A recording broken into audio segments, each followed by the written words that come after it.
जय माता दी। आप सभी भक्तजनों का एक बार फिर से स्वागत है ज्ञान सभा बाय हैप्पी महाराज के यूट्यूब चैनल पे, जहां हम श्रीमद् भागवत गीता के पाठ का अध्ययन कर रहे हैं। हम यहां 11 अध्यायों का अध्ययन कर चुके हैं। आज हम 12वें अध्याय का अध्ययन करने जा रहे हैं। श्रीमद् भागवत गीता 12वां अध्याय।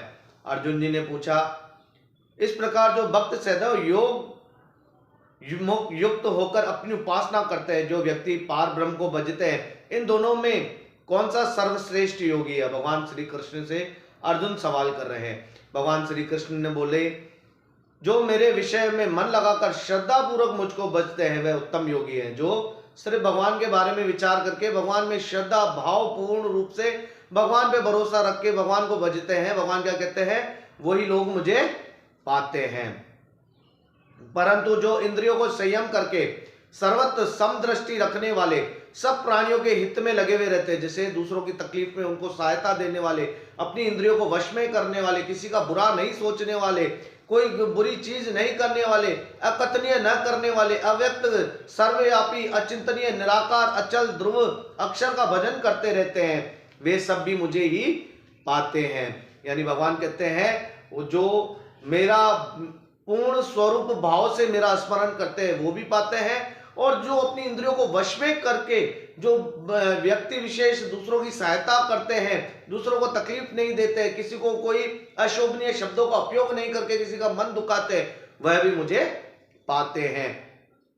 जो प्राणी अपने सब कर्मों को अर्पण करके मेरी शरण में आकर अन्य भक्ति को मेरा ध्यान करते हैं, पूजते हैं, उन शरण में आए हुए भक्तों को मैं थोड़े समय में ही मृत्यु से युक्त संसार से उद्धार कर देता हूं। यानी भगवान क्या कहते हैं, जब आप पूर्ण विश्वास से भगवान के पास आते हो और सब कुछ अपना भगवान को समर्पित कर देते हो कि जो भी करेंगे भगवान करेंगे, या जो भी कर रहा है भगवान कर रहा है, जो भी हुआ भगवान की मर्जी से हुआ, तो वो सब कुछ भगवान क्या कहते हैं, तब भगवान उस व्यक्ति विशेष को, उस मनुष्य को अपनी शरण में ले लेते हैं।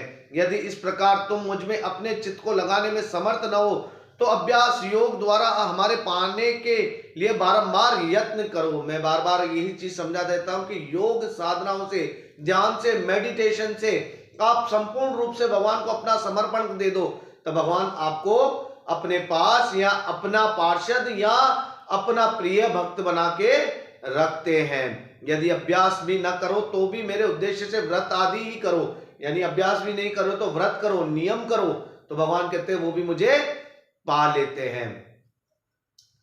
ज्ञान से ध्यान श्रेष्ठ है और ध्यान से कर्मों के फल को त्यागना श्रेष्ठ है। त्याग से शांति प्राप्ति होती है। जो किसी से द्वेष नहीं रखता, नहीं करता, वह सब मित्र है, दयादारी है, ममता है, अहंकारी है, जिसमें नहीं है सुख दुख को जो समान जानता है, क्षमावान है, संतोषी है, स्थिर चित्त, इंद्रियों को वश में रखने वाला, दृढ़ निश्चयी, वह सब मुझ में अपना मन और बुद्धि लगाए रहता है, ऐसा मेरा भक्त मुझको प्रिय है। देखो भगवान भी कहता है, जब आप इंद्रियों से, इनसे सारी चीजों से मुक्त होकर सिर्फ भगवान में ही ध्यान लगाते हो, भगवान का ही ध्यान करते हो, भगवान से ही प्रेम करते हो, तो भगवान क्या कहते हैं, वह सब मुझे प्रिय है, वही मेरे प्रिय भक्त है। वह मुझे प्रिय है जो लाभ से प्रसन्न हो, किसी से द्वेष ना करें, यानी हम अपने लाभ से किसी का नुकसान नहीं करें, क्योंकि हम लाभ के लालच में आके दूसरे की तकलीफ देते हैं। तो भगवान क्या कहते हैं कि लाभ से प्रसन्न होकर, यानी लाभ की लालच छोड़कर जो मुझ में विश्वास रखते हैं, किसी से द्वेष नहीं करते हैं, इष्ट पदार्थों के नष्ट होने से दुखी ना हो, किसी वस्तु की इच्छा ना करे, शुभ तथा अशुभ दोनों का त्यागी हो, वह भक्त मेरा परम प्रिय है। यानी जो भी कार्य हो सब चीजों से त्याग किया हो, किसी नए आय की चिंता न व्यय का गम, सबको समदृष्टि से देखता है, तो भगवान क्या कहते हैं कि वो मेरा प्रिय भक्त रहता है। यानी 12वें अध्याय में अर्जुन को भगवान यही समझा रहे हैं। बोल श्री कृष्ण कन्हैया लाल की जय।